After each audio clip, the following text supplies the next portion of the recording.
शुरू हो रहा है मुकालमा। नाबीना भी हमारे मुआशरा का एक अहम हिस्सा है।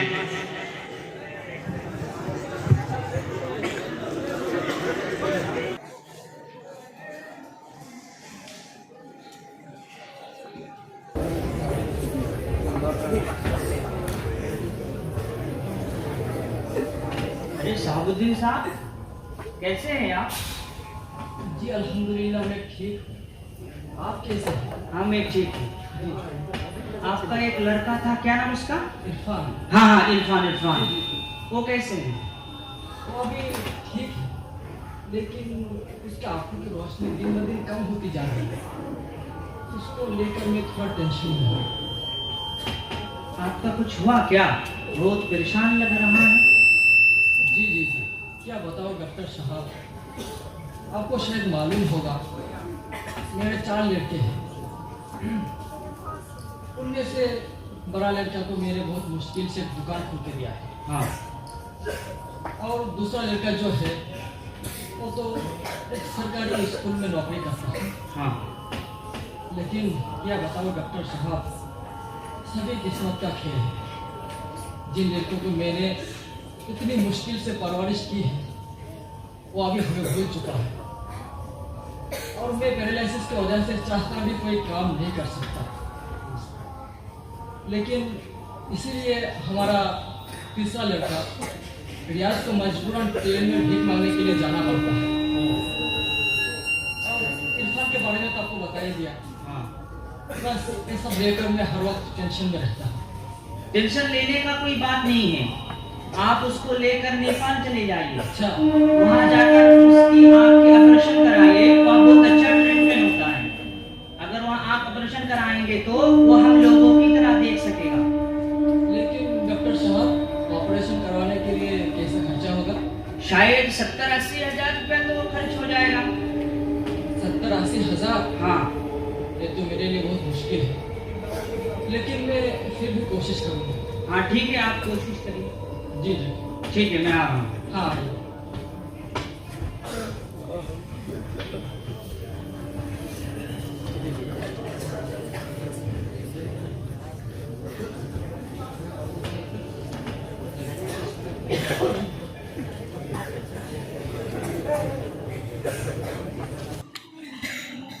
क्या करूँ मैं, मुझे कुछ भी समझ में नहीं आ रहा है।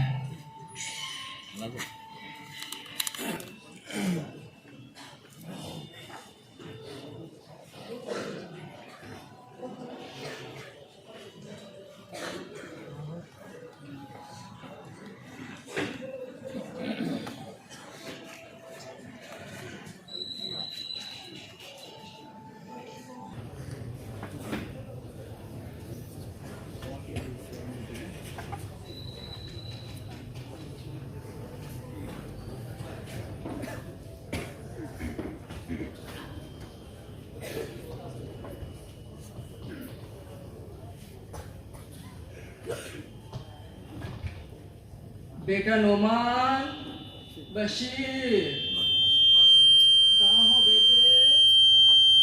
बेटा जरा इधर आओ, तुम दोनों से जरा बात करनी है मुझे। हर वक्त बकबक करता रहता है, आज ये चाहिए, कल वो चाहिए। तुम लोगों को मालूम है कि तुम्हारे छोटे भाई वो नाबीना है, उसकी ये जरूरत है, कल ये जरूरत है। उखता आ गया, हम लोग परेशान करके रख दिया। चलिए तो बड़े भैया देखते हैं फिर क्या हो गया। हाँ चलो भाई, देखते हैं वो क्या कहते हैं। मुझे भी बहुत देर हो रही है। मुझे हाँ दुकान पे जाना है। मुझे भी ऑफिस जाना है। हाँ हाँ, क्या हुआ जल्दी बताइए, हम लोगों को परेशान करके रख दिया। देखो बेटे, तुम्हारा जो छोटा भाई है इरफान। हाँ, इरफान को क्या हो गया? जल्दी बताइए ना, हमारे पास वक्त नहीं है, हमको जाना है। तुम लोगों को तो मालूम है तुम्हारा जो छोटा भाई इरफान है, उसकी आंखों की प्रॉब्लम है, और दिन ब दिन उसकी आंखों की रोशनी कम होती जा रही है। इसको लेकर मैं बहुत टेंशन में हूँ कि मेरे गुजर जाने के बाद इसकी परवरिश कौन करेगा। लेकिन हाँ, तुम लोगों को मैंने इसलिए बुलाया हूँ तुम्हारे पड़ोस के एक डॉक्टर है, क्या नाम है उसका? हाँ हाँ महेश बाबू। हाँ महेश। उन्होंने मुझे कल एक मेडिकल कॉलेज के बारे में बताया है। अच्छा अच्छा।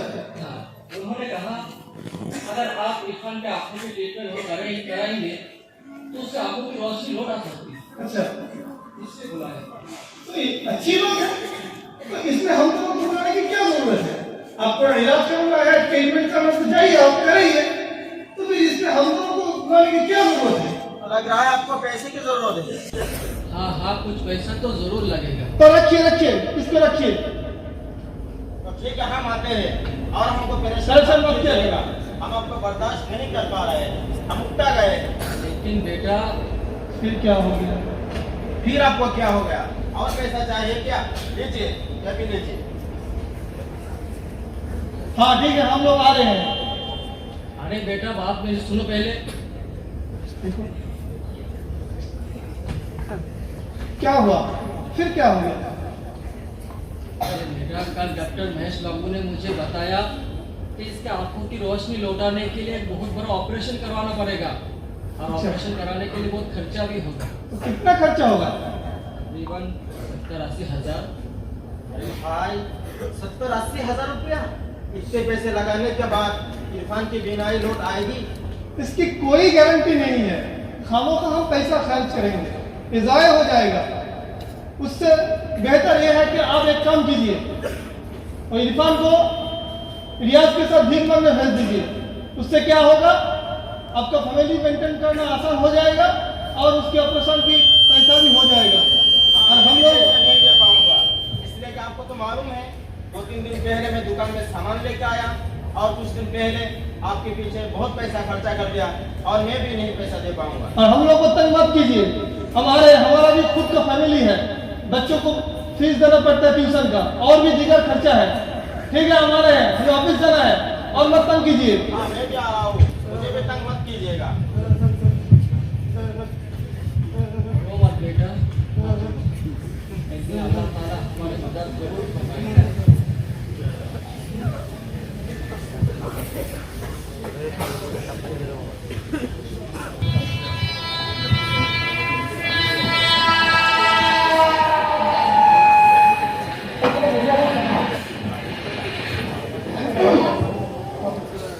आप ट्रेन पर सफर करते हुए दुनिया के मुसाफिर मंजिल तेरी कदर है, तय कर रहा है जो तू। 2 दिन का सफर है दुनिया के मुसाफिर। 10-20 रुपए से सहारा करे भाई इस नाबीना को। 10-20 रुपए से सहारा करे मेरे छोटे भाई की आंखों के ऑपरेशन के लिए। मुझे पैसे की जरूरत है मेरे भाई। 10-20 रुपए से सहारा करे मेरे भाई। अल्लाह आपके घर कारोबार में बरकत अता फरमाए, आपके रिस्क में बरकत अता फरमाए। 10-20 रुपए से सहारा करे भाई, 10-20 रुपए से सहारा करे भाई, 10-20 रुपए से सहारा करे। जब से बनी है दुनिया लाखों करोड़ आए, बाकी रहा न कोई। मिट्टी में सब समाए दुनिया के मुसाफिर, दुनिया के मुसाफिर। मंजिल तेरी कब्र है, तय कर रहा है तो।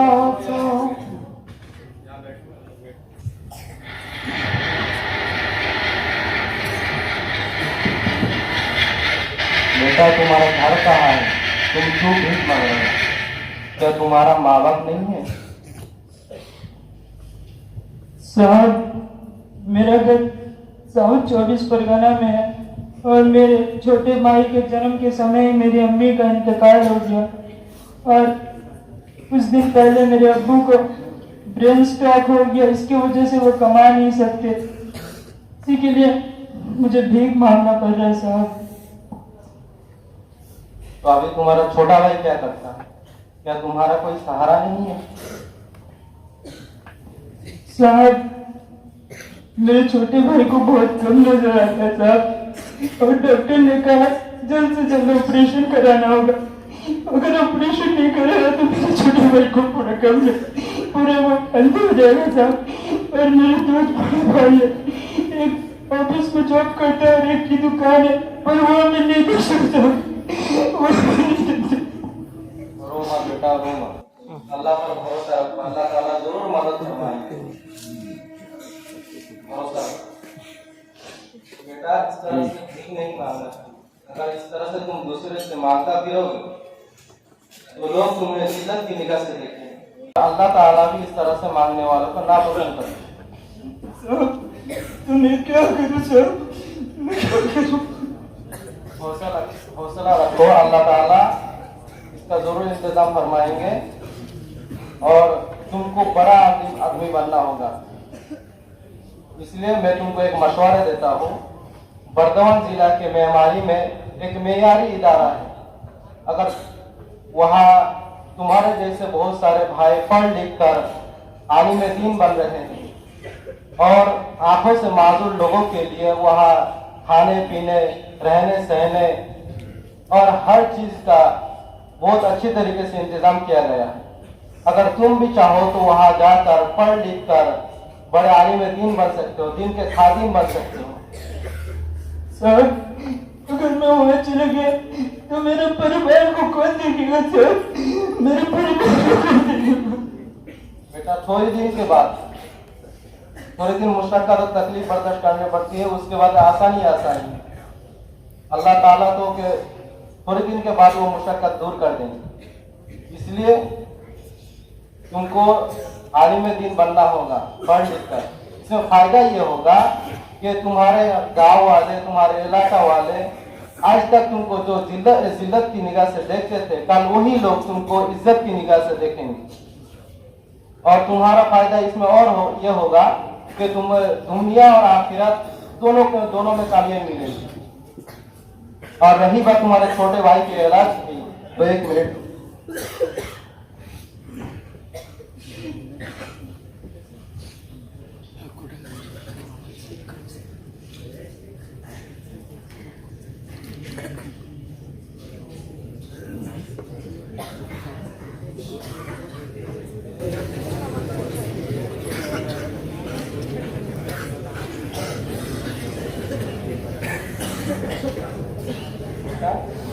बेटा, ये अपने पास रखो।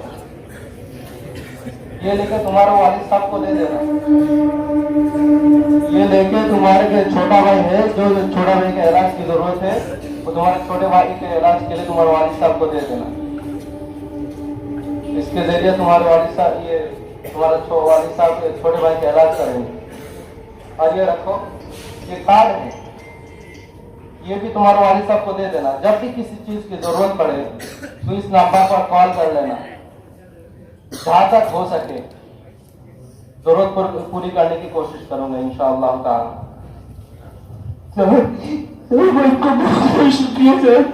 अल्लाह आपके हालात में बनना, आपके रिस्क में बरकत अता फरमा, आपके कारोबार में बरकत अता फरमा, आपके समाज में बरकत अता फरमा। आपको बहुत बहुत शुक्रिया सर, आपको बहुत बहुत शुक्रिया। असल मदद करने वाले तो ऊपर वाले, मैं सिर्फ एक वसीला हूँ। ठीक है बेटा, मेरा स्टेशन आ गया, मुझे उतारना है। दुआ में याद रखना, ठीक है? गया धनबाद के रास्ते हावड़ा को जाने वाली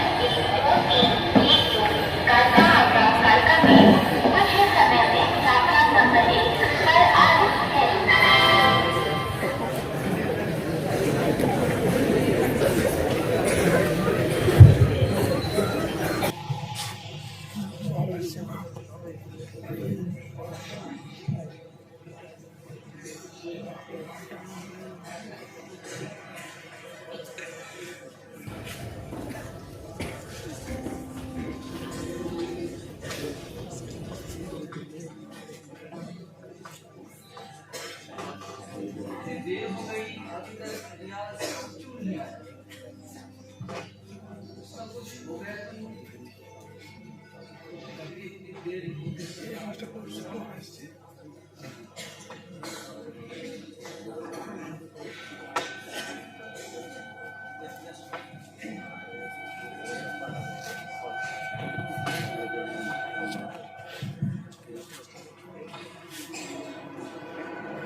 तुम्हारा भैया आया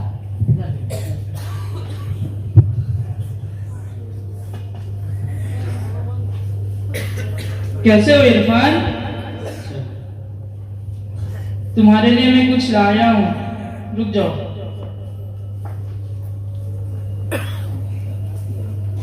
ये लो, ये तुम्हारे लिए।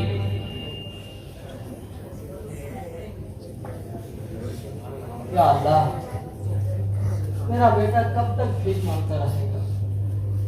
कब तक दूसरे के पास हाथ फैलाता रहेगा? मेरे गुजर जाने से पहले पहले इन दोनों की हालत सही कर दो मौला। अब्बू जी, इंशाल्लाह इरफान की आंखों की रोशनी वापस आ सकती है। अब्बू जी, वो फिर से देख सकता है। लेकिन कैसे? इसकी आंखों की रोशनी लगाने के लिए एक बहुत बड़ा ऑपरेशन करवाना पड़ेगा, तो ऑपरेशन कराने के लिए बहुत खर्चा भी होगा। उतना पैसा मेरे पास नहीं है बेटा। अब्बू जी, अब मत रोइए अब्बू जी। अल्लाह समझ में नहीं आ रहा। अल्लाह हमारी इंतजाम जरूर फरमाएंगे। इंशाअल्लाह इरफान फिर से देख सकेगा। क्या बोल रहे हो यार? मुझे कुछ भी समझ में नहीं आ रहा। सुबह में जब तुम्हारे बड़े भाइयों को बुलाया था। जी अब्बू जी, मैंने भी सुना। उन लोगों ने आपके साथ बहुत बुरा बर्ताव किया, बहुत बुरा बदसलूकी की।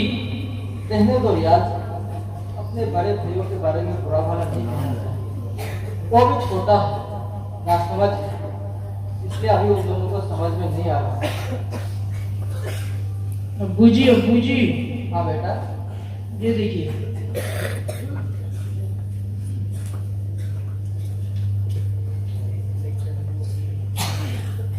अरे 80,000 की चेक। यार, ये चेक तुमको कहाँ से मिला? किसने दिया ये चेक तुमको? अब्बू जी, आज सुबह में मैं जब ट्रेन में भीख मांग रहा था ना, तो एक साहब आए, मुझे बुलाया और मुझे अपने पास बैठा के वो पूछे कि आप कहाँ से हो, ऐसे क्यों भीख मांग रहे हो, ऐसे नहीं मांगना चाहिए। उन्होंने बहुत अच्छी तरीके से मुझे समझाया। फिर मैंने अपने बारे में बताया कि मेरे 2 बड़े भाई हैं, वो हमें नहीं देखते, और मेरे एक छोटे भाई है, उसकी आंखों के ऑपरेशन के लिए मुझे कुछ पैसे की ज़रूरत है, इसी के लिए मैं भीख मांग रहा हूँ। तो उन्होंने ये कागज़ मुझे दे दिया और कहा कि ये लो, इससे अपने ये अपने वालिद साहब को दे देना, इससे तुम्हारे छोटे भाई की आंखों की ऑपरेशन हो जाएगी। और हाँ, ये कार्ड भी दिया था, और उन्होंने कहा कि इस पे जो नंबर है, अगर और कोई चीज़ की ज़रूरत पड़ेगी तो वो नंबर पे फ़ोन करने के लिए। अच्छा, या अल्लाह, जिसने हमारी मदद की है उनको दुनिया की सारी खुशियाँ नसीब करें और उनको लंबी हयात दराज करें, और हमें भी इस भीख मांगने से, इस जिल्लत की जिंदगी से नजात दिलाए मौला।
चलो भाई, ट्रेन के अंदर इतनी भीड़ है, आगे जाकर देखता हूँ सीट मिलती है नहीं।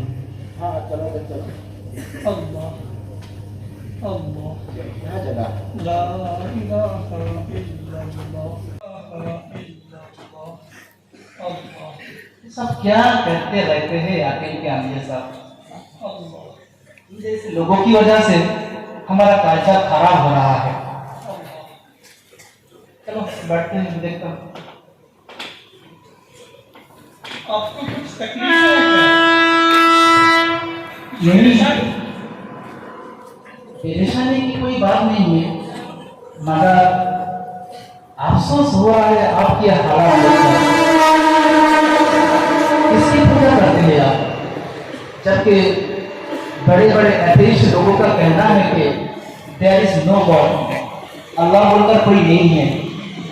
इस दुनिया, जमीन, आसमान और दुनिया के तमाम चीजें खुद ब खुद पैदा हुए हैं। अगर अल्लाह होते तो उनको देखा ही क्यों नहीं देते? अच्छा, हम लोग किस में जा रहे हैं? ट्रेन पर। अच्छा अच्छा अच्छा अच्छा, ये ट्रेन खुद ब खुद बन गई या इसका कोई बनाने वाला है? कोई सवाल हुआ भाई, ट्रेन खुद ब खुद कैसे बन सकती है? अच्छा अच्छा, मतलब ये हुआ कि ट्रेन खुद ब खुद नहीं बन सकती ना? नहीं। अच्छा, इस ट्रेन के अलावा दीगर जो सवारियां हैं, अच्छा ये खुद ब खुद बन गई या इसके पीछे भी कोई है? तुम कुछ बोलो भाई। अरे यार, बेकार में ऐसा आप क्यों बात कर रहे हो? अच्छा, आपने सवाल किया ना, सुन लीजिए पहले। हाँ बोलिए बोलिए। खुद ब खुद बन सकती है दीगर सवारियां? बिल्कुल नहीं। अच्छा, मुमकिन नहीं ना कभी? नहीं नहीं। अच्छा, आपके पास कोई किताब है? हाँ किताब है बैग के अंदर। ओ, शायद ये छोटी सी किताब जो है खुद ब खुद बन सकती है। देखो देखो, अच्छा, कोई फायदा नहीं। जबकि छोटी सी किताब दिगर सवारियां खुद ब खुद नहीं बन सकती, तो ये पूरी कायनात कैसे खुद ब खुद बन गई? आप कह रहे थे हमें अक्ल के अंधे, मुझे तो लग रहा है आप अक्ल के अंधे हैं। अच्छा, ये ट्रेन दिगर सवारियां ये मखलूक है, ये तो भी छोटे से मखलूक, तो इसके पीछे तक कोई बनाने वाला है, तो एक पूरी कायनात के पीछे कोई तो है, और वो अल्लाह ताला है। अल्लाह ताला ने अपनी मुअज़्ज़ज़ किताब के अंदर फरमाया, वल्लज़ी खलक़स समावाति वल अर्द फी सित्तति अय्याम। अल्लाह ताला ने आसमान एवं जमीन को 6 दिनों के अंदर पैदा किया, बनाया, तब जाके बना।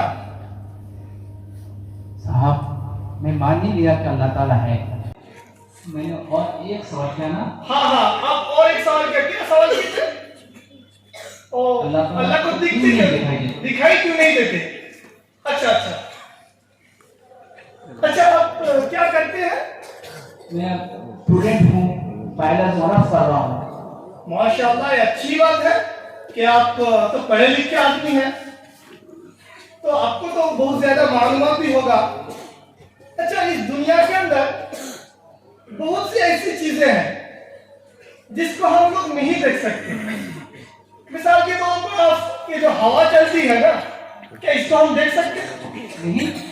अच्छा, हमारे जिस्म के अंदर जो रूह है, जो आत्मा है, तो इसको हम देख सकते हैं? नहीं देख सकते। अच्छा अच्छा, मतलब ये हुआ कि हवा और भी बहुत सी चीजें ऐसी हैं दुनिया के अंदर जिसको हम नहीं देख सकते, बल्कि एहसास करना होता है, खुद ब खुद मालूम हो जाता है कि हाँ है दुनिया के अंदर। बिल्कुल ठीक है। अच्छा, आप तो बायोलॉजी के स्टूडेंट हैं, हमारे जिस्म के अंदर बहुत सी ऐसी चीजें हैं जैसे हीमोग्लोबिन, शुगर, बैक्टीरिया, वायरस, तो इसको हम देख सकते हैं? नहीं नहीं भाई। अपना ये आंख देख सकती? नहीं नहीं ना, तो फिर जब दुनिया की ये छोटी सी मखलूक को देखने के लिए हमें किसी तरह की इख्तियार करना पड़ता है, कभी तो एहसास करना पड़ता है, तो जो इनके खालिक है उसको हम ऐसे कैसे देखेंगे? बल्कि हमारी जो दुनियावी आँख है ना, ये अल्लाह को नहीं देख सकती। अल्लाह ताला ने जब फैसला कर दिया, अल्लाह ताला ने क़यामत कायम करेंगे और उसके बाद जब फैसला हो जाएगा, कुछ लोग जन्नत में जाएगा, कुछ लोग जहन्नम में। तो जिस लोग जन्नत में जाएगा ना, वहाँ अल्लाह ताला ने अपना दीदार फरमाएंगे, वहाँ से क्या देखेंगे। चलो साहब, मैं मान ही लिया कि अल्लाह ताला है और उनको देखा ही नहीं देते, लेकिन साहब अल्लाह ताला आप किस रूप बैठे हुए हैं? क्या बेवकूफ की तरह सवाल कर रहे हो आप? हाँ हाँ, अब सुन लीजिए, उसके बाद जाइए। अच्छा, अब तो पढ़े लिखे हैं ना। अच्छा, अब रोशनी देखे पूछने के बाद अच्छा, रोशनी की रुख किधर होता है? चारों तरफ फैल जाते हैं। जब रोशनी की रुख चारों तरफ हो सकता है तो ये तो मखलूक है, तो खाली का रुख तो जरूर हर तरफ है, बल्कि उनके लिए कोई जिहाद मुकर्रर नहीं है, उनके लिए हर तरफ उनकी इहाता में है, समझे ना?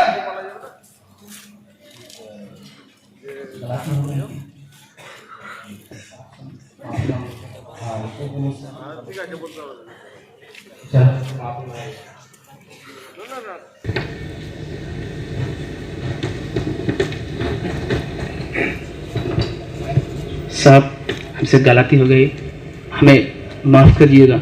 हाँ हाँ, अब सही रास्ते पर आ जाइए और माफी मांगना है तो अल्लाह ताला से। देखते नहीं सब क्या अब अंधा है सर? हाँ हाँ, अब क्या बचपन से अंधा है? नहीं नहीं, बल्कि थोड़ा सा उम्र था छोटी सी जब थे आप, तो उस टाइम हम देख पाते थे, लेकिन अब तो नहीं देख पाते। देखो हाँ, वो देखते नहीं, फिर भी इस तरह हमको समझा दे। हाँ हाँ, हम इतने दिनों थे, देखो हम गलती पर थे। चलो साहब, हमें माफ़ करिएगा। हाँ हाँ, माफ़ी अल्लाह से चाह लेना और अल्लाह के दरबार में अल्लाह के रास्ते में सही रास्ते पर आ जाना। हाँ, स्टेशन आ गया है, हम जा रहे हैं। हाँ ठीक है, दुआ में याद रखना।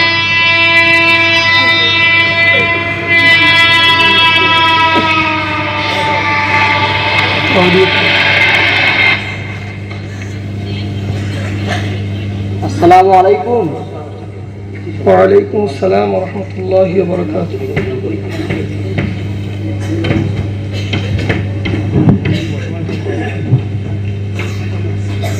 माशाअल्लाह माशाअल्लाह, आपने बेहतरीन अंदाज से अपनी बात को पेश की है।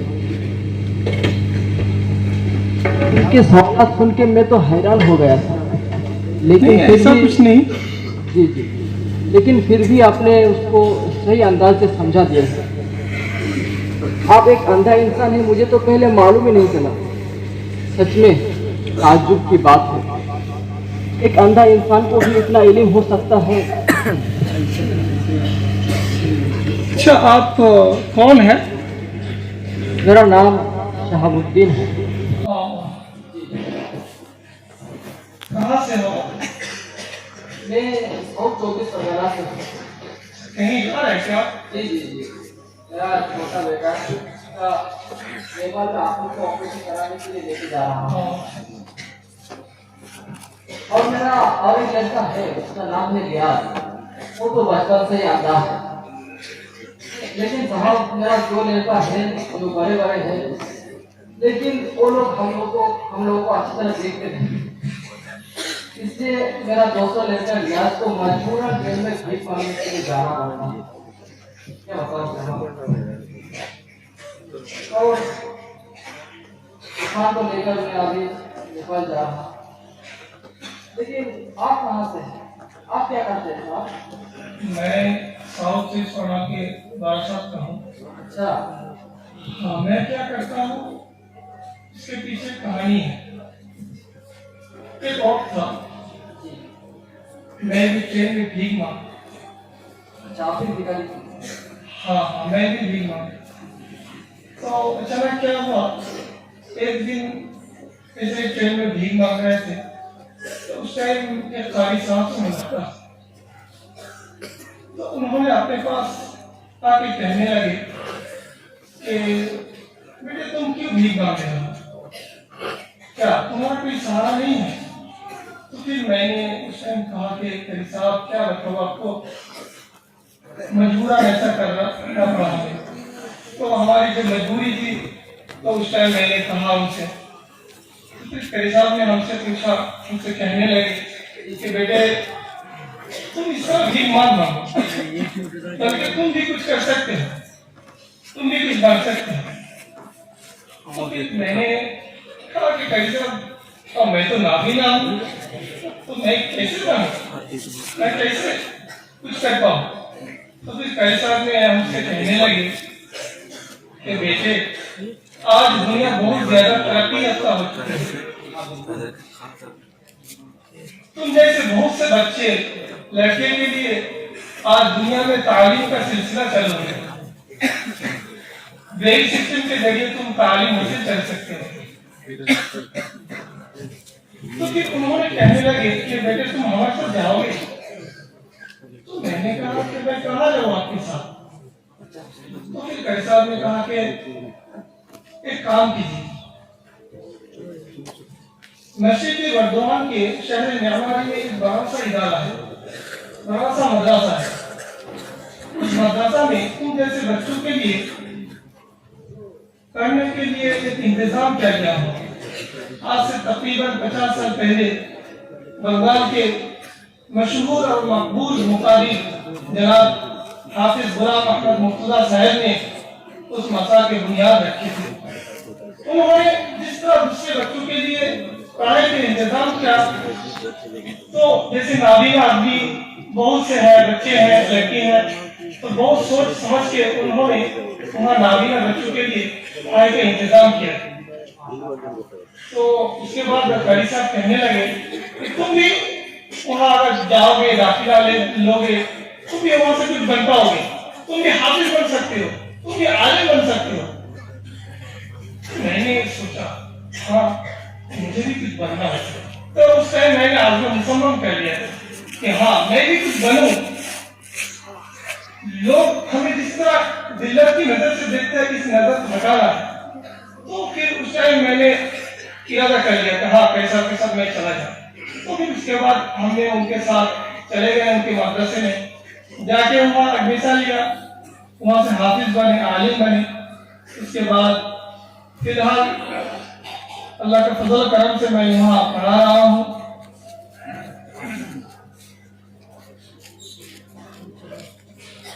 और आपको एक बात बताना है, बताइए। आप पहले क्या कह रहे थे कि अपने बच्चों को ट्रीटमेंट करने, इलाज करने के लिए लेके आ रहे थे? हाँ हाँ अच्छा है, आप जाइए उसका ट्रीटमेंट कराइए। उसके बाद जब आप लौटेंगे ना, तो आप जरूर उस मौसम में आपके दो बेटों को दाखिला करा दीजिए, ताकि वो भी कुछ बन जाए वहां से, कि वो रास्ते में खेल में भीख मांगता फिरेगा, बल्कि उसका भी किरदार है हमारे मुआशरे के अंदर, वो भी हमारे मुआशरे का एक अहम हिस्सा है, ताकि वो भी कुछ बने, वो भी हाफिज बने, आलिम बने, वो भी मास्टर बने, टीचर बने, प्रोफेसर बने। हम लोगों को इस तरह के काम करनी चाहिए, जरूर उसको दाखिला कर देना। हाँ बिल्कुल, आपने बिल्कुल सही बात कही। मैं तो यही सोचता था कि मेरा बच्चा भी अपने पैर पे खड़ा हो सके और इस देश के लिए, इस समाज के लिए कुछ करे। आपके बात हाँ, वो जो मदरसा का नाम बोला, वो मदरसा बंगाल के अंदर मशहूर है, जामिया इस्लामिया मदीनतुल उलूम म्यांमारी के नाम से। फिलहाल वहाँ के जो प्रिंसिपल साहब है करी शमसुद्दीन अहमद साहब है। हाँ, करी शमसुद्दीन अहमद साहब। अरे आज हम ऑपरेशन कराने के लिए नेपाल जा रहे हैं ना, हाँ, ये पैसा तो हमें उन्हीं की तरफ से मिला है। अच्छा अच्छा, हाँ, अरे वो तो बहुत बड़े दिल का इंसान है। हाँ हाँ, बहुत अल्लाह बड़ा। ताला उनको लंबी हयात दराज करे आमीन। और दुनिया की सारी खुशियां नसीब करे। हाँ, उन्होंने बहुत बड़े दिलदार कर दिए। उन्होंने पूरे बंगाल के हर जगह में काम कर रहे हैं, कौम और मिल्लत की खिदमत कर रहे हैं।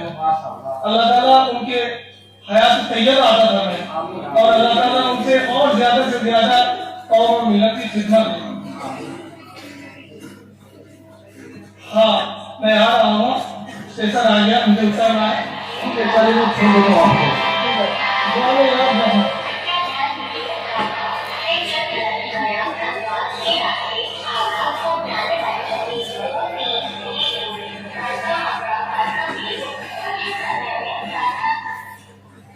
जानी तो यार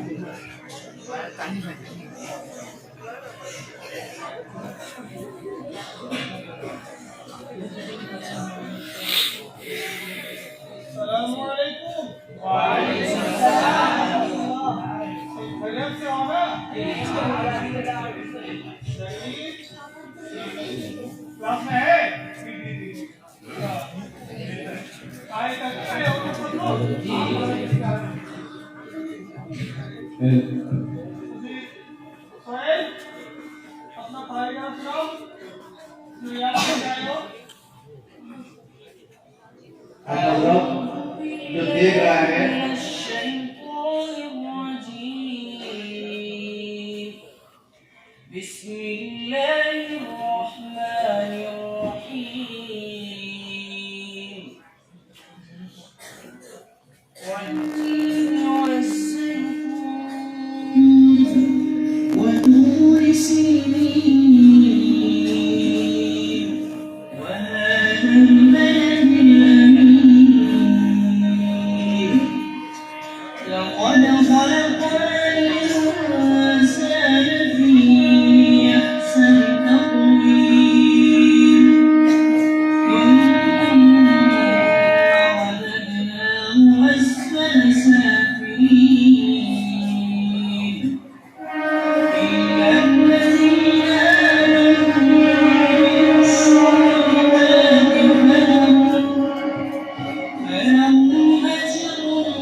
ये जामिया इस्लामिया मदीनतुल उलूम में शोबा नाबिया का क्लास चल रहा है।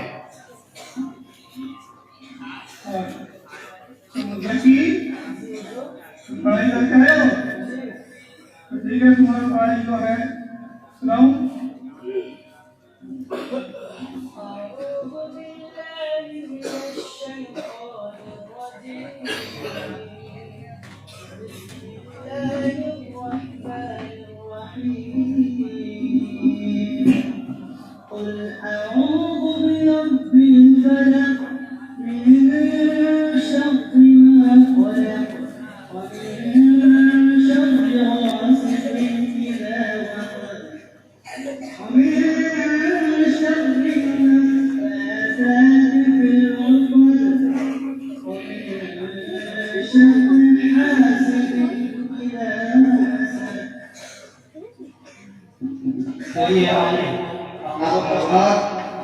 देख रहे हैं कि जामिया का प्रिंसिपल कारी साहब और अबू शहाबुद्दीन अपने दो बड़े लड़के को लेकर हाजिर हो रहे हैं।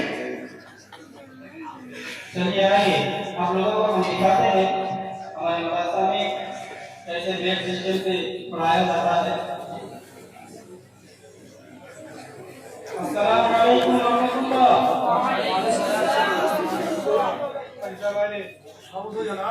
सब कैसे हो और पढ़ाई कैसे चल रही है? तो ये आप देख रहे हैं तो भाई नाबिया की क्लास है और मेरे को किताब रखी हुई है बेड सिस्टम के कुरान है और इसके जरिए पढ़ाया जाता है, हासिल कराया जाता है, आगे करते हैं। और मैं कहना चाहता हूँ कि हमारे मदरसा में साबित तालीम हुई मुर्शिदाबाद में सबसे आगे वो यहाँ 3 साल तक तालीम हासिल करने के बाद भोजपुर शांति यूनिवर्सिटी से इंग्लिश में मास्टर डिग्री हासिल की। उसके बाद एमफिल कोर्स पूरा करने के बाद अभी फिलहाल हुगली जिले में श्री रामपुर कॉलेज में असिस्टेंट प्रोफेसर के तौर पर काम कर रहे हैं अल्हम्दुलिल्लाह। और मैं बताना चलूं कि यहाँ जो लड़के बैठे हुए हैं नूर मोहम्मद नाम के 2018 में भेलोर में एक नागीना के कॉन्फ्रेंस हुआ था, तो उसके अंदर ब्रेक सिस्टम कुरान तिलावत में तीसरी पोजीशन में अल्हम्दुलिल्लाह और अब्दुल्ला इब्न उम्मे मखतूम अवार्ड में हासिल किया था। तो मेरा कहने का मतलब ये है कि हमारे मुआशरे के अंदर लोग ये समझते हैं कि जो लोग नाबीना है, लंगड़े हैं, लूला है, वो कुछ कर नहीं पाएंगे, उसको ट्रेन में या बस में भीख ही मांगना पड़ेगा। लेकिन बात ऐसी नहीं है, ये लोग भी अपने बलबूते पर कुछ कर सकता है, ये भी हम जैसा बन सकता है, ये भी जुनर बन सकता है, इसके अंदर भी अल्लाह रब्बुल आलमीन ने वो सलाहियत रखी है। तो आप लोग जो अपने छोटे भाई को यहाँ दाखिला कराए, उम्मीद रखी है कि ये लोग जैसे हाफिज आलिम बन रहे हैं, ठीक उसी तरह वो भी अल्हम्दुलिल्लाह हाफिज और आलिम बनेंगे और वो भी हम जैसा कुछ बन के दिखाएंगे इंशाअल्लाह। और मैंने सुना कि आप लोग ने देखिए एक बात है कि दुनिया के अंदर आप लोग तो सड़क हो गए हैं, एक ऑफिस में काम कर रहे हैं और एक की दुकान है, लेकिन तुम्हारा जो छोटा भाई है वो अगर ट्रेन में भीख मांगेंगे तो ये तो शर्मिंदगी की बात है।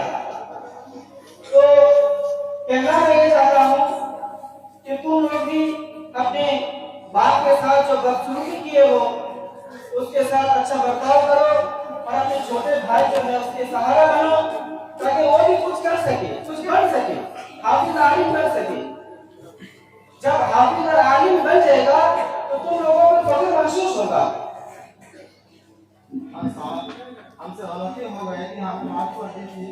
हमसे माफी मांगने की कोई जरूरत नहीं है, अपने बाप से माफी मांग लो और जो बदसलूकी की है वो माफ करो, उसके साथ अच्छा बर्ताव करो, हमें माफ कीजिए, हमसे गलती हो गई।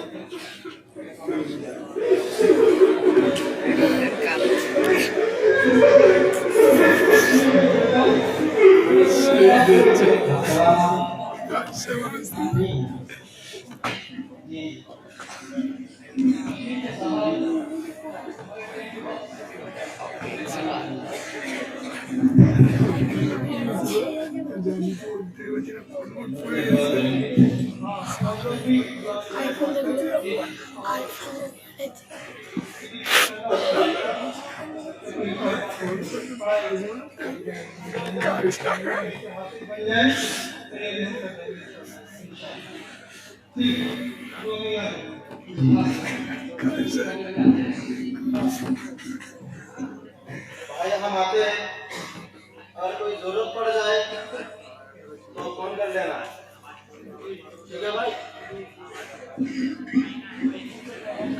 ठीक है इंशाअल्लाह। हम जा रहे हैं तो आपको का पीछे मत करो, ठीक है? सर आपको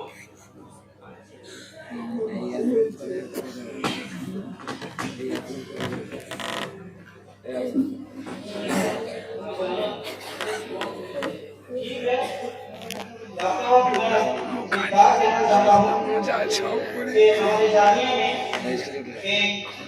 29 तारीख को एक बहुत बड़ा कॉन्फ्रेंस मुनासिब होगा इंशाअल्लाह। तो मैं तहे दिल से आप लोगों को खुसूसी दावत देना चाहता हूँ। उस मजलिस में जो आने वाले हजरत है बहुत मुआज़्ज़ज़ मुकर्रम है, उसके अंदर हजरत मौलाना हसन अब्दुल कादिर मर्ची साहब में आएंगे। वो बहुत बड़ा इंटरनेशनल शख्सियत है, अल्हम्दुलिल्लाह दुनिया के सदे पर काम कर रहे हैं और प्रेस जमात के जगह जगह मदरसा में अल्लाह ताला उनसे खिदमत ले रहे हैं अल्हम्दुलिल्लाह। तो हम आएंगे जरूर आप लोग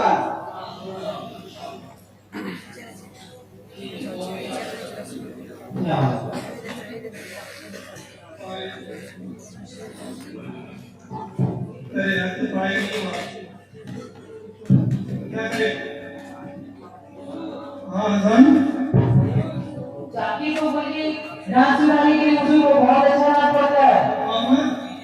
ना सुनेंगे, ठीक है जकीर, अरे हाँ ठीक है, चलो डांस सुनो तुम्हारे साथी को बोलेंगे यार।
दुनिया बनी है दिल पे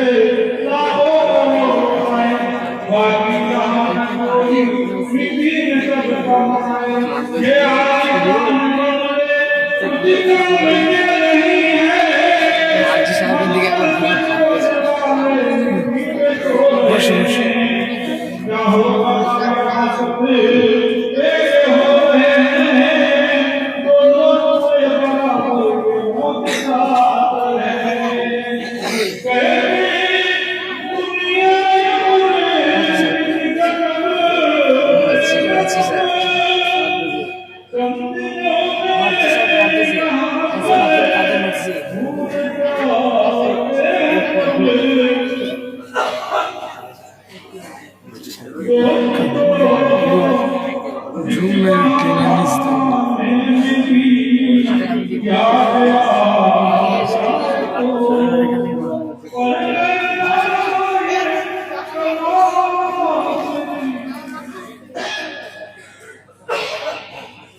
Hey,